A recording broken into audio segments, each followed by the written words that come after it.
Oregon versus James Madison. We just watched, well, actually 51 to 34. This was one of the most ugly Oregon wins that I can remember in recent memory. Just an ugly, crushing. I mean, they literally destroyed James Madison, but some kind of way made that turn into a win that you're looking at and just be like, ugh, oh, yuck, yuck. Now, the game there is not a single solitary moment that the game was in doubt. It was 34 to 6 at halftime. And then the Ducks came out after halftime and they just played with their food. If you are Dan Lanning, on one hand, you are extremely happy. You are happy that you won the football game. You are happy that you didn't have any injuries. At least it didn't appear on the telecast that you had any injuries. So you're feeling good, but you're also like that's why you're happy. But you're also a little bit secretly happy if you're Dan Lanning because you get to go off on your team. You get to make sure that they are not feeling high on the hog, that this week that you're looking at them going, you gave up 34 points? You gave up 34 points. You gave up 28 in the second half. You let him throw for over 323 yards against the nation's second best pass defense, and you gave up 186 rush yards too. I don't care. Second string, first string, third string, walk on, it don't matter. You cannot be satisfied because the people that are playing in the end of the game, and I know that on the last drive they put the starters back in, but the people who are playing in that part of the game, let me make sure. Those same people are the exact same people who will be playing if you have some sort of injury. Those are the people that will be playing. So I don't want to hear nothing about, oh, it's garbage time. None of that. This is honestly the biggest thing that Oregon had to be nervous about playing James Madison. Because you knew when you turned on the tape, you were gonna run them out of the building. You knew it. Now the first thing is you wanted your team to come out strong. So kudos to the Ducks for starting out strong in the first half. It was suffocating on defense, and I know that they got some stuff early, but that's typical. But they held them to field goals, which is not necessarily customary for Oregon's defense because we're one of the worst red zone defenses in the country. And you guys, make sure that you guys like, subscribe, get notifications, tell a friend about the show because this is the honesty broker time. And I'm gonna get to your stuff in the uh in the chat. And one of the comments I already see is that everybody complaining about this blowout is a gambling addict that can't enjoy sports anymore. I did not put a single solitary dollar on the game, but that still frustrated me at the end of the game. I was well aware of the line because I talk about it here on the show and everything else. But the way that the Ducks finished on defense was atrocious. It was atrocious. They were playing with their food. You even saw Efi at the end of the game give up that big long play because he was just casually coming up to tackle him. And now that is the last taste that Oregon is going to have in their mouth before they go and play Texas Tech in 10 days is putting some just bad play, not being fundamental, not playing hard, not executing. And this is honestly that was a trap. And on one hand, maybe Dan Lanning is happy that they fell into the trap because now he can look at his team and be like, if you did this versus James Madison, what's going to happen versus Texas Tech if you let up? if we get up a couple touchdowns and then you just think you've arrived. That was like the end of the Penn State game. That's what it was like. Oregon's dominating the whole game. Then you get happy, you get excited, and then the wheels just fall off. Now, and here's an interesting statement already. It wasn't just the second half by Brandon. They moved the ball up and down the field early and often. Now, see, the only reason why I would disagree with that is in the beginning of games, teams have scripts and they're operating off the script. They ran all sorts of stuff, double pass, all stuff, and Oregon actually kept them down in terms of yards. They forced three and outs, all that stuff. The defense in the first half was excellent. They only allowed 6 points. It was excellent. And James Madison is a one of the best offensive teams in the entire nation. So granted, they don't have the same physical talent, but the coaching is really good and they scheme things up really, really well. Really, really well. And and but let's go into the players. First thing, Dante Moore, hell of a day today. Hell of a day. I know that those two picks are going to stand out, but one, the receiver got bumped. And then on the other, he got hit while he was throwing the football. I'm excusing Dante's picks. However, you do taking care of the football is not getting tripped, finding a way to knock it down, getting the ball out a little bit early the way you don't get hit like that, or getting the protection right, or getting a play call right to be able to beat the blitz. So all of those things matter. But overall, Dante passed the ball extremely well today, 313 yards, 4 touchdowns. He even showed some athleticism and ran one in as well. And then the running attack, very good today, 7.7 yards per carry, 26 attempts. So the Ducks had 53 total plays. James Madison ran 84. 84. Because the Ducks are just track meeting up and down the field, high points, yards per play. But the fact that the overall stat sheet at the end, and I know that you can't stat sheet watch all the time, but still, you would not have expected to give up 500 yards of offense, especially with the way that the first half looked. So, no, I am not in any way, shape, form, or fashion going to excuse what was put on at the end of the game. I'm not. I am not in at all. Now the question is, does this concern me about Texas Tech? No, no. I don't believe that this game has any bearing, but I do believe that yes, it serves as a tune-up for Oregon, but then they got loose at the end of the game, which is not what you want to see at all. That honestly could bleed over into the next game and nerf your advantage, which is the fact that you came into that Oregon will be going to go play in the Orange Bowl against Texas Tech after already have played a game. You're already warmed up, but the issue is that you finished playing sloppy. And these have all the hallmarks of a team that that is young in a lot of areas and not mature, because mature teams don't let off the gas pedal. They don't. And you can't allow that to happen. So yeah. So let's go into the stats for this game. I got to give big props Jeremiah McClellan. Big catches today. Oh Lord, he is clearly establishing himself as a significant threat in the pass game, and not just the guy that has come in when Decorian's been hurt, Gary Bryant's been hurt. No, he has established himself as a guy that you should throw the football to.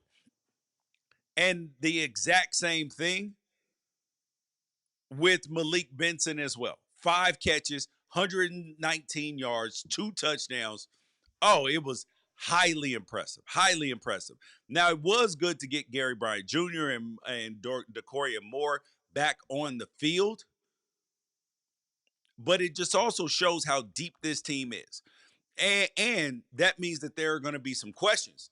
think about this: Tosh Lapoy and that Tosh Lapoy and Will Stein are leaving this year. So there could be, I want you guys to pay attention. There could be some friction about those guys trying to take some guys in the portal when they go to leave. So that is going to be something to watch out for. Um, Oregon went 3 for 7 on third downs today. They started out they were 1 for 1 at halftime, and then it was just whatever in the second half, and then they allowed 9 for 22 on third downs, which you're you're still what, about 40%, which is significantly higher than what it is that you want. You gave up 2 turnovers and you got none. So that is going to be like that is a harm. You have to turn the other team over. And they weren't able to do that at all. So, but I do have to give props to James Madison and their head coach Bob Chesney, who's now going to be UCLA's head coach. You got to give the dude credit, and I believe that man is going to go out to UCLA and do a really good job, and some really good things. Now back to the Ducks for a second. Let's talk about this secondary, because it feels like the secondary is what popped the balloon on what should have been a highly successful night. You scored 51 points. So the offense you are happy with, you're happy with the special teams. It was the defense in the second half. You gave up 28 points. So this game was horrendously ugly. Ugly in the second half. First half was very good. Second half, you finished the game allowing 13 and a half yards per completion. You gave up huge plays. Huge plays. 32, 50, 47, 24, 28. Those are explosive. That's at least 5 explosive plays. At least. And I don't want to hear third string, fourth string, fifth string. None of that. Because you had to put starters back in. Dante Moore should have been able to come out of the game in the fourth quarter to make sure he was safe and everything else, safe and healthy. But you end up in a situation. But I will say this. At this point in time in the season, there are no style points. There are only more points. Doesn't matter whether you win by 50 or you win by 5 or you win by 1. Just win the next 3 games and you are in great shape. That's it. Just win you don't even got to win 3 games in a row. Just win the next one and then worry about the next one after that. So that is highly concerning. Highly. And especially the fact that you allowed them a 99-yard drive. It was funny. I was watching the game with my wife, and she was like, "George, why are you getting tight right now? Oregon is dominating the football." I was like, "Listen, baby, I know you know football too, but this is highly frustrating. Highly. We're sitting here watching something that should not be. Highly frustrating." And if I know Dan Lanning like I know Dan Lanning, I know that he is going to be he is going to be just miserable. Miserable this week. Oh, because over the next 10 days, oh, you got to get this right. You got to get this right. You got to fix the little things. But I got a question. Oh, here is Texas Tech person. They got Texas Tech in their thing. Texas Tech scoring defense ranked 3rd, total defense ranked 5th, run defense ranked 1st. Plus, we got Red Raiders, Jacob Rodriguez, David Bailey, Romello. Yep. Hey, I have honestly talked about this Texas Tech team, And Texas Tech people, you guys make sure that you guys tell your friends about the channel because on Tuesday or Wednesday, but probably Tuesday, the preview for the next game will be out. So you guys make sure that you guys take care of that. I have told people all year this Texas Tech team is by far the most underrated team in college football this year. They are completely underrated. Now, here's the truth about Texas Tech. On defense, they have one of the most spectacular defenses in college football. Their defensive line is good. Their pass rush is good. They have the nation's sack leader in Bailey. The secondary is good. The issue with Texas Tech is their quarterback, Behren Morton. He is good. He is not special. He is not elite.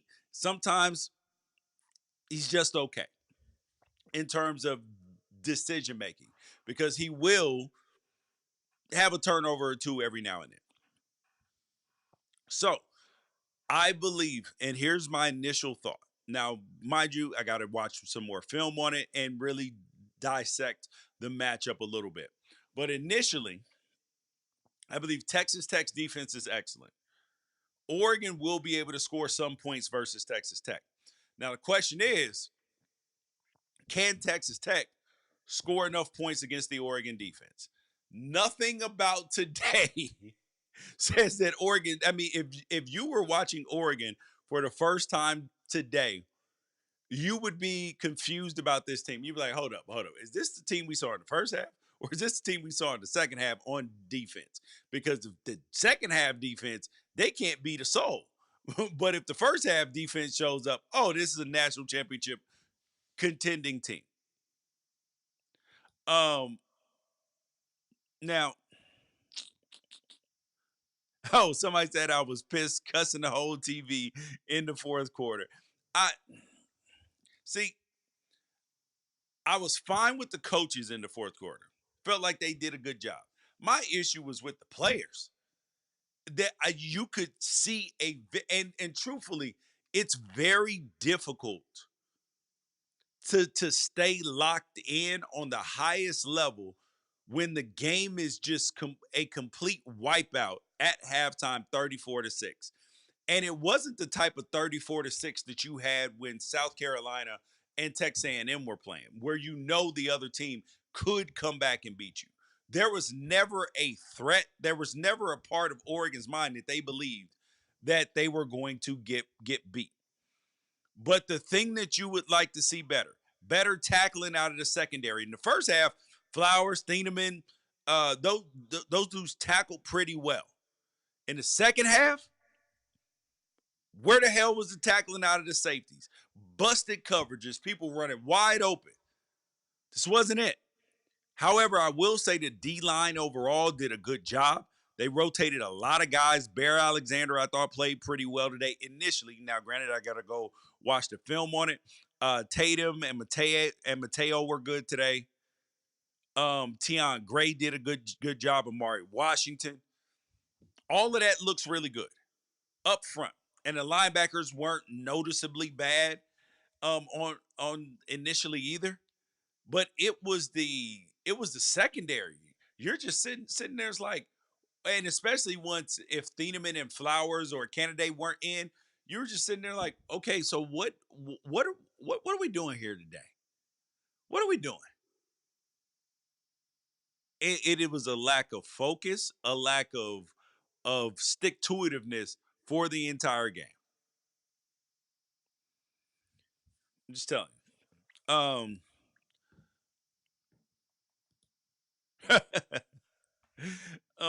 Oh, let me go to you guys' comments in the chat.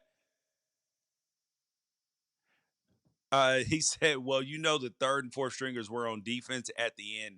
At the end, right? Yes, I know who was in at the end, but I know they had to put starters back in throughout part of the game, part of the second half too. If your third and fourth stringers, and I know that James Madison is a really good offense, but if your third and fourth stringers are getting busted up in coverage." Because they're busting. It's different if you get physically outmatched, right? But if you're busting coverage, those are the people that have to go in If somebody gets hurt, those are the people that have to go in that are your future stars. So if they don't know what they're doing, not lining up in the right place, none of that, that's an issue. 100% an issue. And that's why I said this win was beautifully ugly for Oregon. Beautifully ugly. It was beautiful in terms of you dominated in every single aspect of the game. Over 500 yards of total offense. You threw for 300 yards. You ran for 200 yards at 7 yards a carry. You had big plays. You had explosives. You were scoring at will. There was nothing for outside of those two picks, and one of them, wide receiver got hit, other one quarterback got hit, but the quarterback's got to get the ball out faster on that one. What else would there have been to complain about? Nothing on offense. It's the defense that you're just sitting there, just like, come on, man. But this is where Dan Lanning has to do his best coaching job. And why Oregon could not have gotten, if Oregon had gotten a bye, I would have picked us to lose in the quarterfinals because this team is young in some areas and there has to be some maturity. And this game was a lot like the Penn State game, except Penn State was way closer. They were within 2 touchdowns where the team did not close well. And that's why I say it is extremely difficult. It is extremely difficult to keep that high a level when the game is so far out of reach. I get it because the things that go through players' minds are, all right, I gotta let me make sure I stay healthy, this and this, and you can't be worried about that. You can't be worried about it at all. Now, oh, Dan is live on the post game as well. Let me, I think I can pull that up. Let me pull up Dan Lanning's post game. Let's see what Dan has to say because I can't imagine. I can't imagine that this dude is happy at all. And truthfully, he shouldn't be happy. He should be happy and frustrated. And we're gonna go. Oh, here it is. Oh, the post game is over, but I'll put it on. Actually, I don't know if you guys are gonna be able to hear it. You guys tell me if you guys can hear it. Um,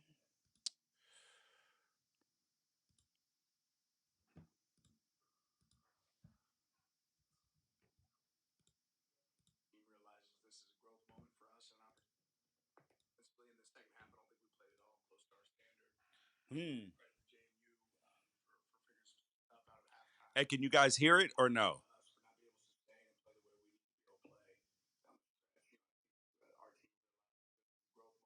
Okay. All right. Well. Oh well. All right. So we'll react to more of that later. This was just hot. Let Let's go back to the stats, right? And let's go back to this team.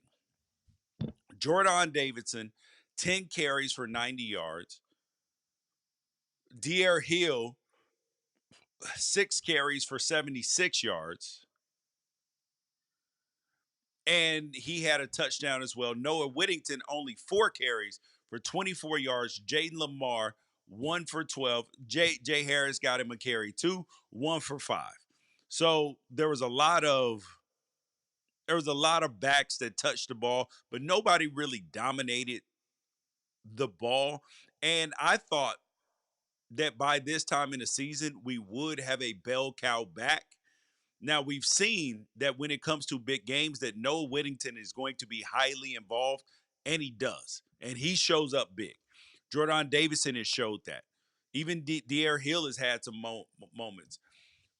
But I also feared coming into this game how Oregon was going to reintegrate DeCorian Moore with a wide receiver group and Gary Bryant Jr. as well, with a wide receiver group of Malik Benson, Jeremiah McClellan, who have been playing extremely well. So I wondered that, right? Because, and then you still got to feed Jamari Johnson. You've still got to feed Kenyon Sadiq. I wondered how all of that was going to fit together. Now, on one hand, I was happy that Oregon was scoring really fast. The other part is I did want to see some more pitching the ball around because I would like to see Decorian get a little bit more involved. That way, if you need him in the next game. But the question is, who do you start in the next game? I think you still have to start Malik Benson and Jeremiah McClellan. I don't think that you can just throw Decorian back out there as the number one wide receiver just because he's back healthy. He still is a true freshman. Because McClellan is looking real different right now. And it's not to say that Decorian is not better or won't be better, but at this point in time, I think that you have to stay committed to the people who are playing really well right now. I think you have to. So that's going to be an interesting thing as well. But part of me believes because, Texas Tech is going to be studying this film so hard, I believe that Oregon focused on James Madison because this is typically what coaches do, especially in games that they feel really good about. They will, and then they have a tough game next. There's a portion of the staff that will be doing advanced scouting and getting on that Texas Tech film. So part of today, I believe, was winning the football game, but some of it was putting how coaches like to put things on film. And then Texas Tech focuses on those things, and then you come out the back door with something else. Offensive and defensive coordinators are going to be the difference in who wins and loses, who wins the national championship and who doesn't. This is where the coaches make their money. In the quarterfinals, the semifinals, and the finals. That's where your money is made. Whoever gets out schemed, and part of it, because remember, if you go back to the Rose Bowl last year when Ohio State played Oregon, Chip Kelly had one of his most masterful play calling and play design and sequencing of his entire football career. He put things on film, went against tendencies, and then came out the back door and everything else. And that's what you want to see out of Will Stein and what you want to see out of Tosh Lupoi going into this next game. You want to see their best work. You want to see their best work. And yes, Texas Tech will be looking at previous games. They will be looking at but your most recent games, because good coordinators, they do a very good job of putting things on film that they plan on using later or to break tendencies later. Now, this Texas Tech team that Oregon is going to be playing, this game is going to be in the Orange Bowl. Now, part of me, and it's a 9 a.m. kick Pacific. That the time zone thing is not going to bother Oregon, I don't feel like, because they played on the East Coast, and also they are a morning practice team anyway. It's not like USC that's an afternoon practice team, and then when you play early, you got to get everything revved up. I think practicing early in the morning, they on the field 7, 8 a.m. That's a whole different story. So, so this Orange Bowl, this is going to be very, very interesting because Texas Tech will not have played for 25 days.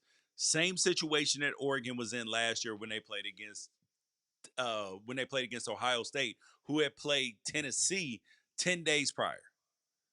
So I would much rather be in a position where you got a game like that out of your system, and hopefully it was a wake up call. Now all the Texas Tech fans that are in here, here's the thing I want you to pay attention to, and is that I have not been a proponent of buys for the college football playoff at all from the beginning, because number one, don't think that you should have buys in football unless the teams that have buys, if they were having home field advantage, I would sign up for that, because you don't necessarily get a huge advantage when you're off for 25 days, and then the team that you're playing just played 10 days prior. If you were playing at home, okay, cool. That would be a huge advantage. But you're actually playing at a neutral site game, 25 days off. There is no way to simulate the intensity that you need to have, no matter how good your defense is. So Texas Tech better hope that their defense can slow Oregon down in the first and the second quarter, because then that's when everything kind of evens back out. Last year, you had Georgia, Oregon, Arizona State, and Boise State all started out extremely slow in the first half. Why? Because they had all that time off and they were playing against teams who had just played. It happens in the baseball playoffs all the time. All the time. So yeah. Um, but you guys though, make sure that you guys like, subscribe, get notifications, and tell a friend about the show. So the full breakdown of the game will be out probably Tuesday, if not Wednesday at the latest, here on the channel, along with the other, breakdowns as well. Oh, great point in the chat. Oregon does do really, really well on the road. They have been a very good road team since Dan Lanning has been the head coach. And since what, in the last two years, they've lost two games. One of them was in the playoff, and then they lost to Indiana this year. I'm excited, man. I still see, even with this ugly win today, I am still highly hopeful of my college football bracket, which I'm gonna show you guys real quick. In case you didn't see one of the live streams earlier, here's my bracket here. My college football bracket. I still have Oregon winning. The only game I've lost so far was the Oklahoma Alabama game, and I feel like I should have won that one. And then, yeah. So I still have Ohio State versus Oregon in the national championship. And, you know, we'll see. But I got a question for you guys. If you're an Oregon fan, who would you rather see in the national championship? Would you rather see Mario Cristobal and Miami? Would you rather avenge your loss or have an opportunity to avenge your loss against Ohio State from last year? Or would you rather play Dan Lanning, play his former boss in Kirby Smart, who skull drug us in Dan Lanning's first game? Which team would you rather play in the national championship if you could script it any kind of way? Who would you play? Dan Lanning's boss in Georgia. So then you get a chance to potentially beat an SEC team for a national championship. Or you get a chance to play Ohio State, the vaunted Ohio State, the best team in the nation, most talented team in the nation. Or would you rather play your old head coach who walked out the door in Mario Cristobal? Man, listen, the order I would put it in, I would put Miami first, Ohio State second, Georgia third. That's what I would. That's the order that I would put it in. Because they're all, and I got the bracket up. They're all on the same side of the bracket. So if Oregon wins, it'll be one of those two. So you guys make sure that you guys like, subscribe, get notifications, because we got so much heat this week coming out. Y'all don't even know. Um. Oh, he said, "Dad." This is a funny one. Um. Somebody said, "Oh man." Uh, what did he say? Oh, he said Dan needs to get in that ass and punish the defense for letting up in the fourth quarter. If I was a coach, I would make them snake the field twice for the next 3 days, then run the stands. Hey man, this is you know how you punish players in these situations. You don't want to play with the proper intensity focus? Come on, come on over here. I got somebody who does. I got somebody who does. And that's really and it's really indicative because you want your team, because if Dan had it in his perfect world, he would have a team that would not let up in effort and execution no matter what the score is. That's every coach's dream, to have their team execute at the highest level no matter what the score is, no matter who you're playing against. And that's honestly one of the true issues with playing against James Madison versus playing against Texas A&M, Miami, Alabama, or Oklahoma. Yes, this was essentially a free win. And I am honestly a little bit torn and confused because the first half, if you play like that in the second half, you can take it. You're going to feel great about yourself. But would you then be too overconfident going into Texas Tech because you just steamrolled James Madison, you didn't let him up? Or would you come out with that same intensity because that's just who you are? And that's where this program, Oregon, is very, very, very close to being like, like, like a separating level of elite. Because to be elite, first thing you got to have is talent, okay? You have to have more talent than other people to be elite. So, check. Oregon has more talent than most teams in college football. Second thing, you got to have elite coaching. I feel like Oregon's coaching is elite, okay? Third thing you have to have is relentless effort out of everybody, no matter what. And that is the difference right now. That is the difference in those back-to-back Georgia national championship teams. That's the difference in some of those Alabama teams that won national championships.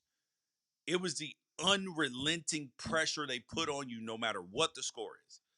And once the Ducks get that, so hopefully it clicks this week in practice, because if it does, Texas Tech will have hell to pay. But you guys, though, I appreciate your time. I appreciate your energy. Been a long day today. You guys make sure that you go back on the channel this week. We will have an interview on the channel. We will have um, previews of the games next week. You guys, happy holidays to you. If you celebrate Christmas, Merry Christmas. We're going to have a recap of my bold takes of the year. And you guys are here on with college football's truth teller, one of the fastest college football growing channels in the nation. Appreciate your time, you guys. You all have a great week. I will catch you guys in a couple on Tuesday for the live stream for sure. So make sure you guys are here.